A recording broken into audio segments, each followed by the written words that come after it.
Let's do the sky mirror, huh? For program 1045. 1045 weeks I've served you. Not getting paid, you know.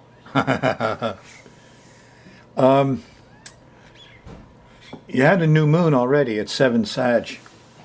And that opposed the USA rising sign. But Saturn, you know, goes around all the way about 28 years. The Buddhists say the first time he goes around your chart, it's all physical. And the second time, it's all mental. You do the same karma, the same patterns, the same ups and downs and wins and loses, but it's in a mental state dealing with people, communicating. The third time Saturn goes around, it's spiritual. So you got physical, mental, and then spiritual. And again, you go through the same ups and downs, the same patterns of your chart, but this time it's all about non-physical things. Well, what's coming up for you in the sky mirror? I drew up a chart for you. Now remember, that's not your chart. This is the ambient chart. This is the average chart. But what you see is up here, here's the sun going from 18 degrees to 28 Sag. And here's old Saturn. So, you know, while you're there, Saturn's at 19, sun's at 18. So tomorrow, if you're in the Thursday show, on Friday, the sun's going to hit Saturn. That's why we're going to talk about the old goat. Sometimes he could be Santa Claus, huh? But most of the time he's Scrooge. Anyway, so you got a Saturn day coming tomorrow. Make a plan. You know, Saturn, you know, one of the things he does is he plans carefully. You take a project to the old man, you know, and the first time he says, oh, that's a great project, Frost. Come back in 3 months and cut half the people out and a third of the budget. And, oh, you got to rework the whole thing. You go back and present it to him. You know, that looks really good. Now, lower the cost another 10% and lose 20% of the people and bring it back in 6 months. And Saturn goes back and hits the point the third time. He says, great, you know, and he takes it and pours the cement and hires the people and makes the budget, etc. So Saturn is careful because he pours the cement on things. He freezes things. He crystallizes things. You got to be careful when you pour cement. It's hard to undo. You ever heard of anybody taking away those old laws that these guys make? Laws or Saturn. Well, anyway, let's take a look at this day by day. We got the pattern of planets here, and you know it's made a nice bowl, they call it. There's sextiles all around in fire and air signs. One opposition to energize it all. Jupiter and Uranus, technical people. Here's scientists, and here's lawyers, professors. No, Monsanto's okay, says the lawyer, despite what the science says. There's no global warming, says the lawyer, so it's kind of stopping a lot of stuff. But Saturn's up here to judge, and he's going to hear both sides and make a wise decision, we hope. Here's Mars over here, the young warriors, and they're going to beat the drums here, and they want this issue settled out too. And I'll get more to it later. We're going to run the moon around the edge here, and as the moon goes around once a month, it goes through in one day. It kind of goes through a space about this far from here to here. 12 degrees, sometimes 15 degrees. And when it does, it makes angles, squares and trines, oppositions, multiples of 30. Whatever angle it makes to these other guys, these planets, these spirits, these people, they're people. Yes, they are. Whatever angle it makes tells us how they're getting along.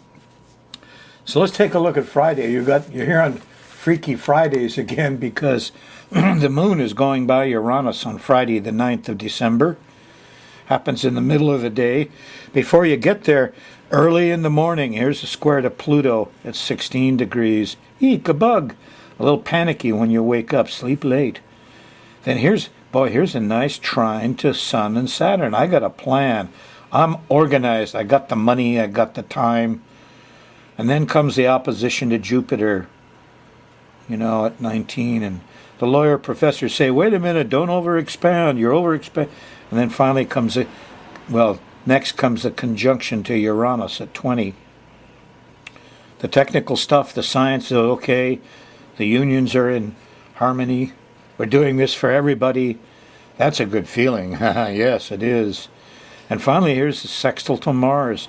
The young guys are behind it, the military, the sports, that we're being heroes here with this plan we got. Yeah. Now, this is Uranus stuff. Geez, here I didn't look at the screen again. I'm sorry. Uranus. What you see on the screen is Uranus. So when Uranus is having trouble, usually I am. And TV is. And there's shakings and quakings. So, Friday is a weird day. And it's a pattern. And the little stuff that happens gives you some hints about the big stuff. Yeah. Because this is a recurring pattern every Friday, and then it's going to go back to Thursday. Oh, let's see. You're in Aries here, late Aries. The moon's in late Aries in the red part. Cardinal fire. Goes into Taurus Saturday morning. Fixed Earth. Feels real different. Everybody's physical. But there's a square to Venus. There's no sweets. There's no sex. There's no love Saturday morning. You want it, but it's a square. It's an you're stuck in it. Eat a piece of fruit. Not that sugar. Saturday. Here's a nice sextile to Neptune Saturday night after dinner. There's music. There's art. There's higher spirit. The kids are talking. There's song. There's poetry, because there's a nice trine to Pluto or to Mercury, and then discovery. 3-4 o'clock in the morning on Sunday, the moon in Taurus trines Pluto, and here's, switch on your internet, the Discovery Channel, and look for things underneath the surface. That's Pluto. What's underneath that pyramid? Sunday, the moon's still in Taurus. As you go into late afternoon and around dinner time, just after dinner, the moon squares Mars. Everybody's starting to get a little pissy about things, huh? Irritated, angry. Want to fight? Ask yourself what you're protecting. It'll pass in an hour or so. Monday, when you wake up, moon's in Gemini. It's a mutable air sign, much more adaptable, easygoing, like kids. There's a nice nice trine, or sextile, no, trine, nice trine to Venus in the morning and through the middle of the day. And then there's a square to Venus. Comes up just about square to Neptune. Comes up around dinner time and thereafter. And there's bad smells. And the music's too loud. Ugh. Tuesday, well, Saturn comes on board after breakfast. And the squares, the opposition to Saturn slows things down. Yes. But here's Uranus. Comes in here after the slowdown and the depression of Saturn. We can cut corners, be innovative, experiment, and everything's okay. Just a couple hours later on Tuesday the 13th. Then there's an opposition to the sun. Here's a 22-degree Gemini full moon we're going to talk about soon. It's on the USA Mars. Yeah. So, but you got constructive Mars going. Look at that. Here's the moon trines Mars Tuesday night around dinner time. Get out, fix stuff. Do some maintenance. It works out well. On Wednesday, the 14th, the afternoon and evening around dinner time, there's a nice trine to Neptune. Here's your music again. Here's color art music, but look out. Can't communicate. Wednesday night late, 10, 11, 12 o'clock here even. The moon's opposing Mercury. Too much noise. Can't understand the words. Starting to go into a little panic, which happens 4 or 5 o'clock in the morning Thursday. Now here's your trouble period again with the Uranus, Jupiter, Pluto, all those bad guys that were on Friday. They worked their way back into Thursday. They'll probably be at Thursday for another few weeks. So it's panicky. There's interruptions. The electricity doesn't work very well. Thursday morning is not going to be easy. As you go towards the evening, it might ease off a little bit. I don't know. The moon's still in Cancer.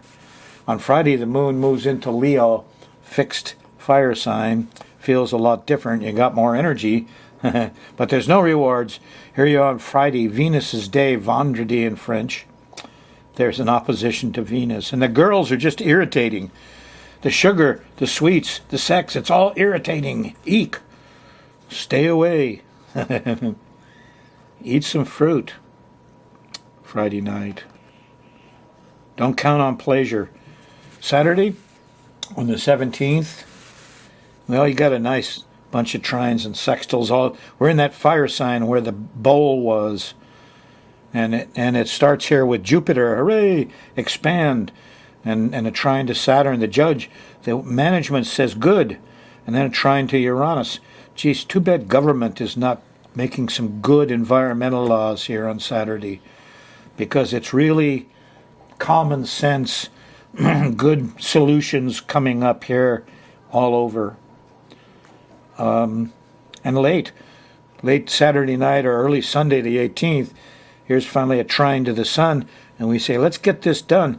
Whoops, wait a minute, there's an opposition to Mars. The young guys aren't going to go along as easy as you think. The physical stuff. Who's that, the military? Well, maybe we can put them to work building solar panels. I don't know. But Sunday morning, the moon shifts into Virgo, starts feeling a lot different. There's a north node Sunday night after dinner here, a lot of nurturing going on. The moon hits the north node. But Monday morning, the moon opposes Neptune. Confusion, delusion, water problems, misunderstandings.